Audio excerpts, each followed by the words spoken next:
আসসালামু আলাইকুম। আশা করি সবাই ভালো আছেন, সুস্থ আছেন। আজকে আবার একটা ভিডিও নিয়ে আসলাম সার্বিয়ার। আজকে আবার আইস পড়তেছে, বরফ। অনেক ভালো লাগতেছে বরফের মধ্যে হাঁটতে। এটা একটা পার্ক, এখানে সবুজ গাছ ছিল। বরফ, পর্যাপ্ত পরিমাণ বরফ পড়ার কারণে গাছগুলো তলিয়ে গেছে।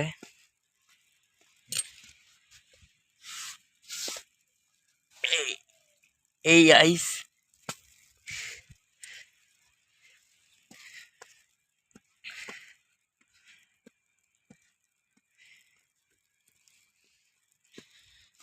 এই বরফের মধ্যে হাঁটলে খুব ভালো লাগে এবং অনেক সুন্দর দেখার মতন। আমি অবশ্যই ছাতা নিয়ে আসছি। ক্যামেরাতে পানি পড়ে ক্যামেরা গুলান হয়ে